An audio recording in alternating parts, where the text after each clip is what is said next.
I'll be reacting to RWBY Ice Queendom episode 6.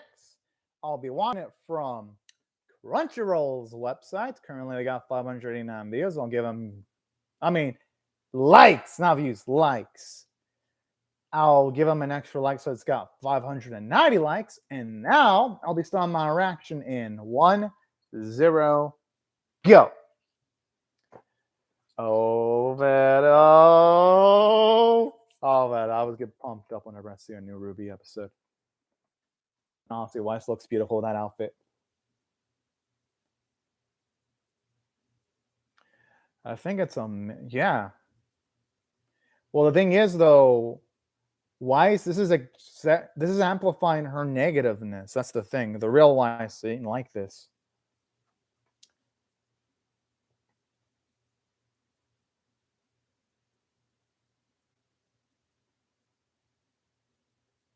Whoa! Aw, that's kind of cute!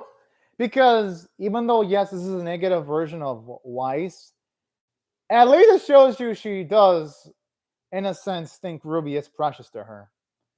That actually says a lot about her. That's good characterization. Because this is a negative version of Weiss, and she finds RWBY precious.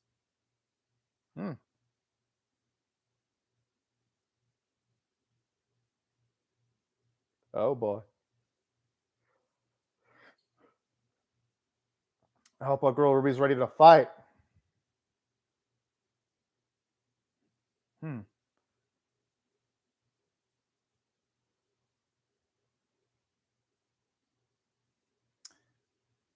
right. How many coins does the girl have? Fuck, I lost track. Okay, I think she used one in the previous episode. She's using one right now. So I'm guessing she's got like 2 or 1 coin left. That I really not gonna want. Part of me wants to watch the previous episode when I get the chance now, just to see how many coins our girl utilized. Because now the math portion of my brain's gonna want to be actually know the proper quantity of coins she's actually utilizing.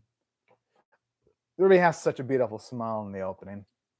Speaking of which, I really do hope our girls can bring Weiss back to normal because, don't get me wrong, so far I am loving this arc, so I'm not complaining, but I do want to see some teamwork with our girls again. I'm just saying. Because that is some of my favorite stuff. At least in the first 3 episodes, that was some of my favorite stuff. So if it goes back to that, I'm going to be a very, very happy camper. I'm just saying.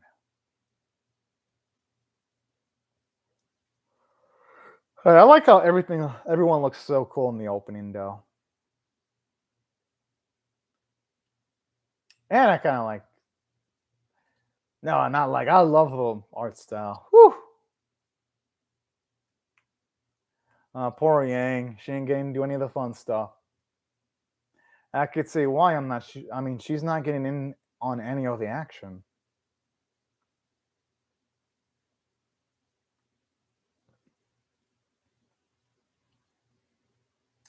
Hell yeah. Not just that, Yang is smart too. No one said being a leader is ever going to be easy. And plus, RWBY shouldn't beat herself up.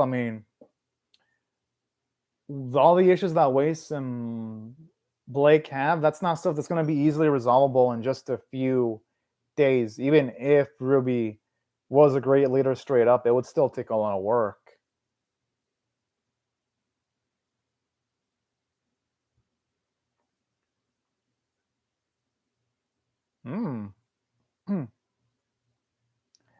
I'd be fucking scared going inside of something like that. I feel like it would be able to eat me.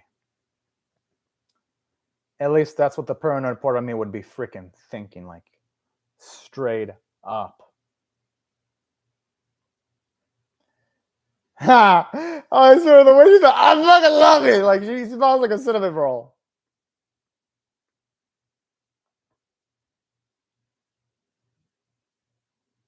LP fails in his job, like, straight up. Whoa!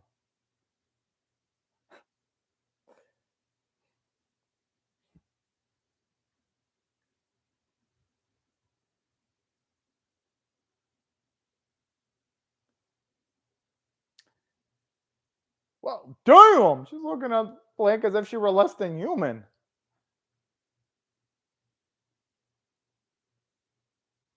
Hmm.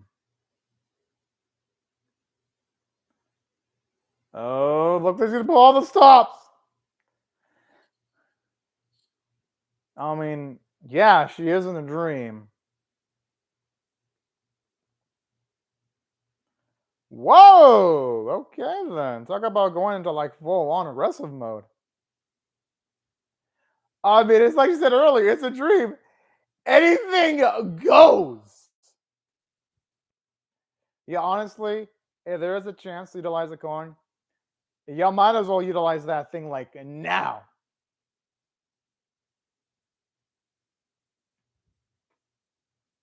I kind of like this. You see Blake's niftiness because she is doing relatively well for someone that's like at least.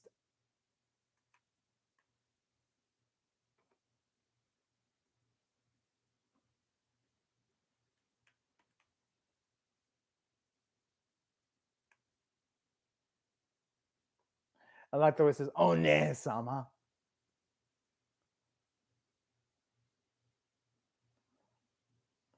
Yeah, the action choreography there doesn't look as good as yeah. You can definitely tell this series took a budget after episodes 1, 2, and 3 because that dude is shooting bullets, and you see Yang and Ruby run towards them. While in comparison, in episode 1, whenever they had bullets shot towards them, like here's how you can tell the animation quality here is not as good. Like when they're shooting bullets in episode 1, when our girl Ruby was dodging bullets, she used her semblance to go through bullets and to attack, to outspeed and speed blitz the bullets. Or for example, when you had, say, Blake going up against someone that was shooting bullets, she utilized the cover. Here, though, you have Yang and Ruby run through the bullets. You can definitely tell that the action choreography, just like in episode number 4 and 5, the action animation has taken a hit. It's not terrible by any means, though. It's not bad. I mean, it works, but it's another example. If you can tell, Studio Chefs spent all their, at least so far, they spent a lot of their money in episodes 1, 2, and 3. Still a decent looking episode, though, but it's just that when you have series like, say, Licross Recoil and Engage Kiss that are also action series, but all their episodes have looked great and they're all in like their 6 episodes, you just can't help but compare this series to its peers. I mean, this season. Again, though, I still like the series, but I'd be a liar if I said, oh, yeah, everything's perfect.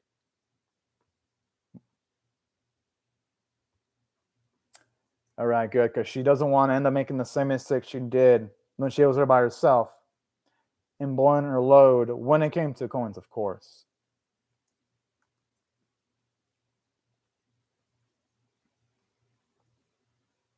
I know what happened if they were to touch the thorns, though.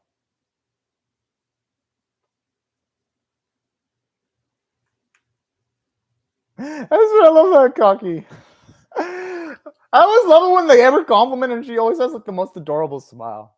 That I'll give the animators credit for. Like they can really make Ruby and Max cute.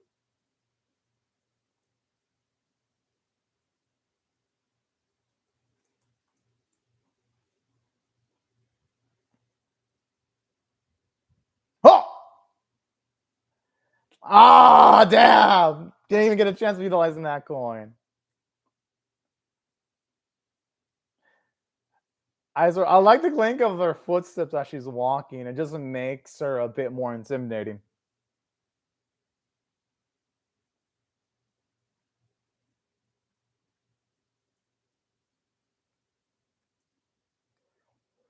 The thing is, again, though, that's the negative why it's like, even if they're saying the truth, Shane is not going to be inclined to believe in her girls at all.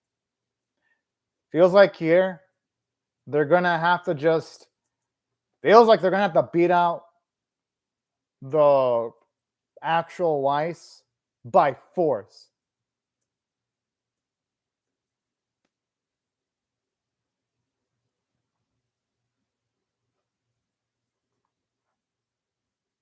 All right, I love this. Because Ruby is acknowledging her limitations and she's acknowledging where she messed up. Oh! Whoa, wait, what?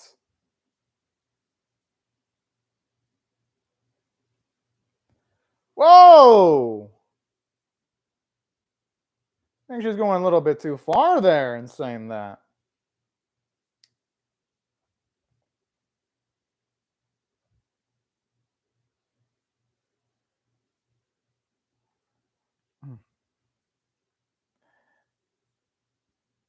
Okay.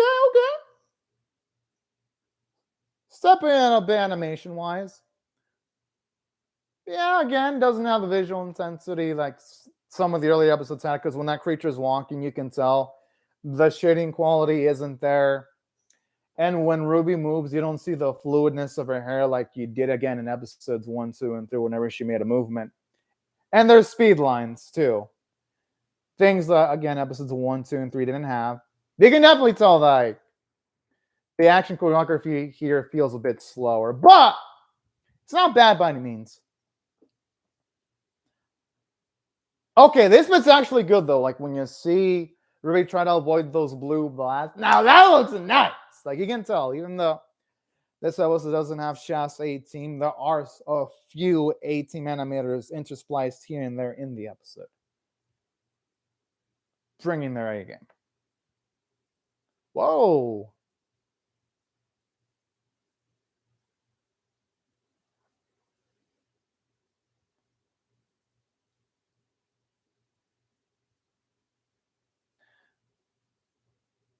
Ah.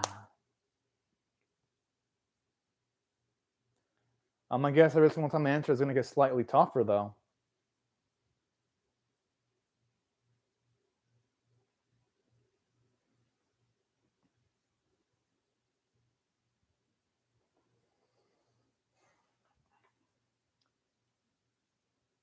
Ah, man, that hurts to hear.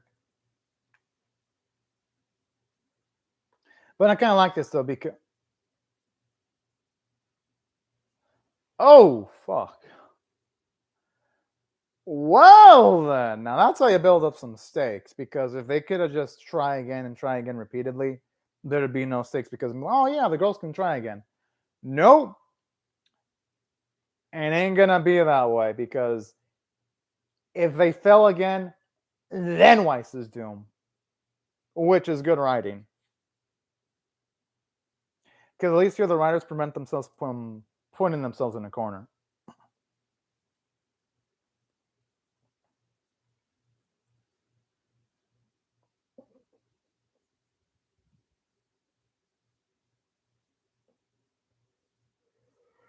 Oh, man. This honestly makes me feel bad for Ruby, though. All of them, actually. Well, yeah. I don't think. But that's life. I mean, sometimes you can even understand someone for weeks or months and maybe even a few years, and it's still hard to understand them. Like, understanding people ain't no walk in the park. But hey, you know what? I really do love this character development for Ruby, though.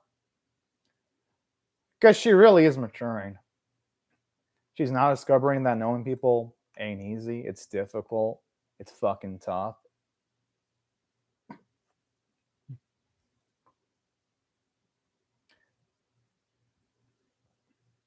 Okay.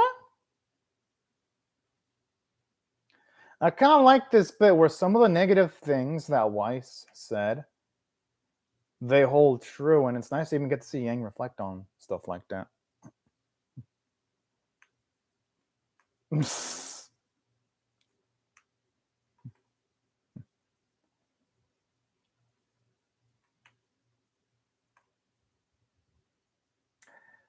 Never ain't a machine, though. Mm-hmm.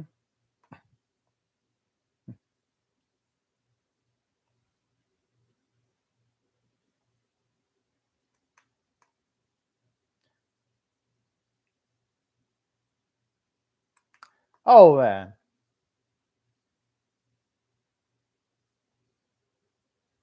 That's true. Seems like everything that's related to why she had locked up. That's the difference. Yeah, that's how I interpret it because she did call our girl precious. That actually is a neat way of looking at it.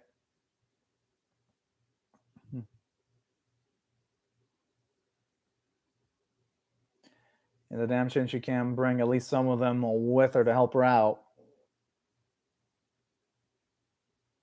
He could recover quickly because he was weaker, though. They even like, yeah, he's weaker. They even mentioned in earlier episodes, the stronger you are, the hardest to recover from what Weiss is going through.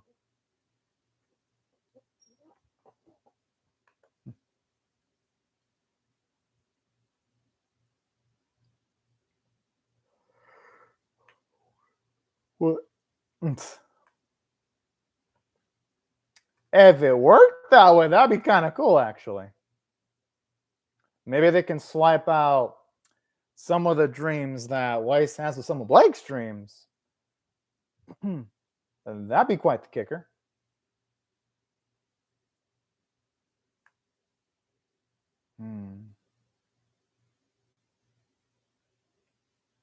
That's a good point, actually.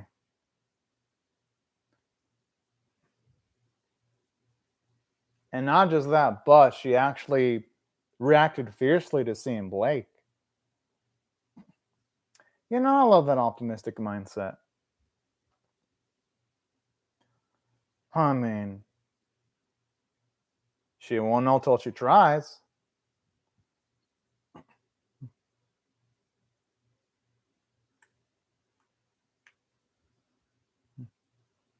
Huh. Okay. It's actually nice hearing more about the ideology of the group that Blake worked with. Now that's actually some good role building because now we know how they became violent. Now this how you do sort of role building right there.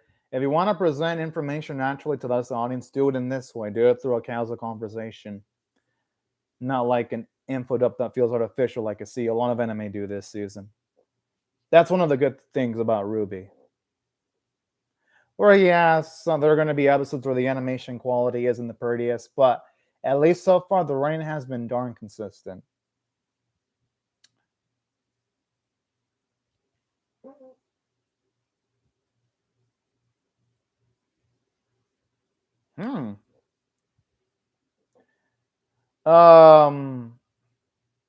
Yeah, our girls are dealing with a whole different freaking monster.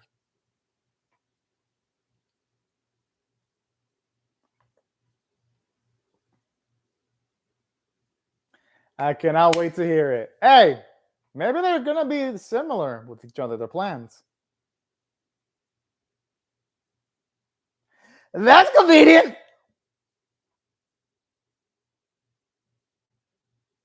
Oh, I don't say great minds think alike.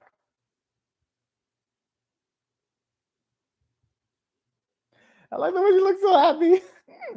Oh man.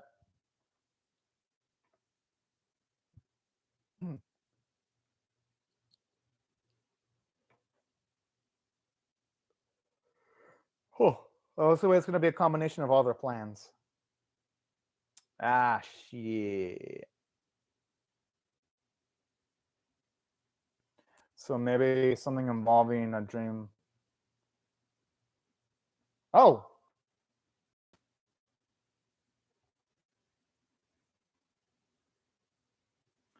So I'm assuming they're gonna use Blake dreams then?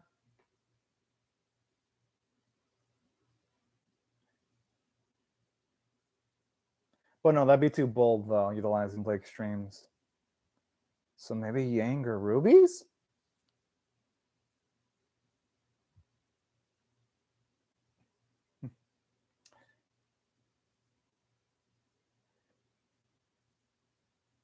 Okay. I like the sound of that. Any positive news? Okay.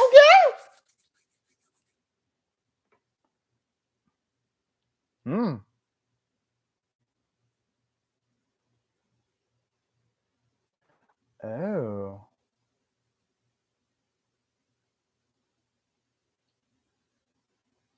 Okay. I like the sound of that.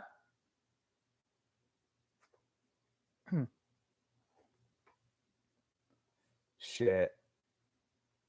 Ah, fuck. It's a gamble, essentially. Okay, it doesn't. Okay, difficulty breathing does sound like a really fucking rough one. Have you never, John? Okay.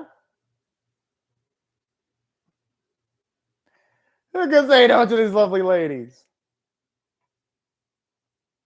Oh, fuck. Yeah, John, no pressure. Yep, no pressure. Yeah, honestly, you know what's beautiful about this? The irony here is Weiss didn't want anything to do with John, but now John's going to have an opportunity of helping out Weiss. There's something really beautiful about this. Where it's like Weiss overlooked John in every sense of the word, but now he's going to potentially be a major player to helping her out. That is some damn fantastic writing right there. Because a lot of series would easily just dismiss a character like John and completely forget about them, but no, this series ain't doing that. Now that's how I utilize a supporting cast of characters.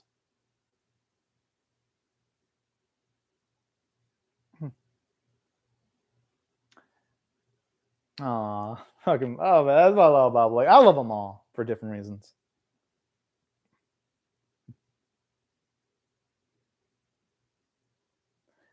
Oh yeah.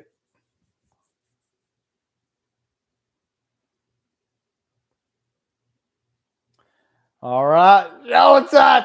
Yeah. Whoo. Let's hope this is good this time.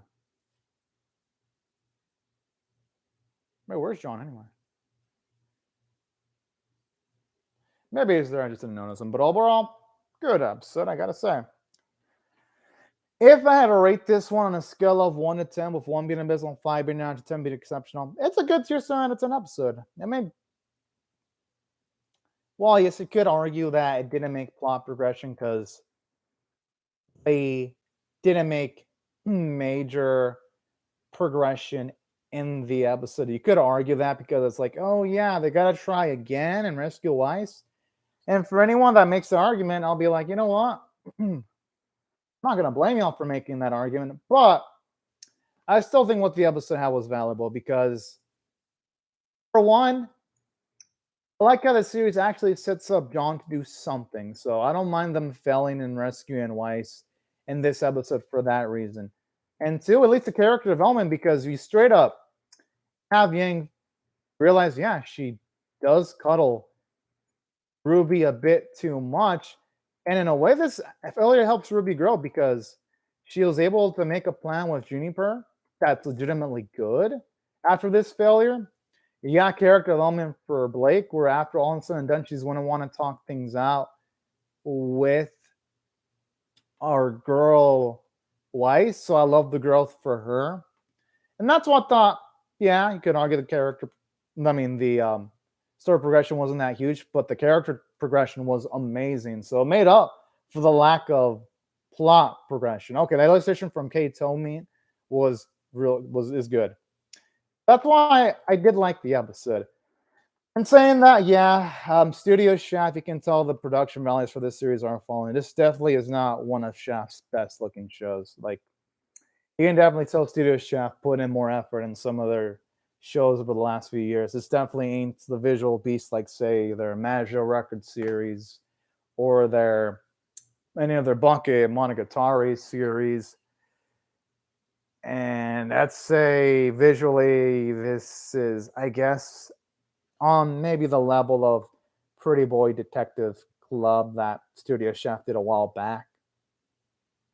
So you can definitely tell that this isn't really getting Studio Shaft's best foot forward. But even then, the episode looked respectable for the most part. I just can't help but ignore, though, the slight animation quality. But yeah, noticeably, it is falling a bit, though. I'd be lying if I said, oh, yeah, it's as stable as episodes 1, 2, and 3, because it isn't. And even in the episode, aside from those action scenes not looking as pretty, you can even tell, like, there's less shading in comparison to season 1. Like, when they're on the table, you don't see a lot of shading. So there is that. But still, though, the animation quality is still respectable, all things considered. So I do got to comment on that. And the voice acting was exceptionally well done. So that's overall. Animation issues aside. And what I mean by animation issues, I mean by the standards, like episodes 1, 2, and 3 set the bar so high. Then you have action series like Licorice, Recall, and Engage Kiss setting the bar so fucking high. It's just hard not to notice the quality dip, especially when you have Licorice, Recall, and Engage Kiss just showing the fuck out every fucking week. A1 Studio like fucking flexing every week. It's like hard not to know. Like literally, those two series I mentioned, they literally air a day before this series, so it's hard not to compare because they're all in the action genre. So it's just hard not to think about those series.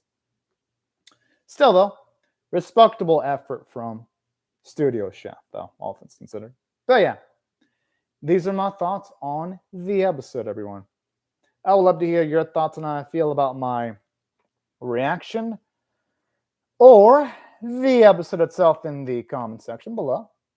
Hope y'all rate the video, share it, comment, subscribe, and also be sure to hit the bell for notifications because I will be reacting to the next episode whenever it does come out. Anyways, y'all, thank you very much for watching my video, and I hope y'all have a fantastic day or night, everyone. But anyways, y'all, thank you so much for watching, and bye-bye, y'all.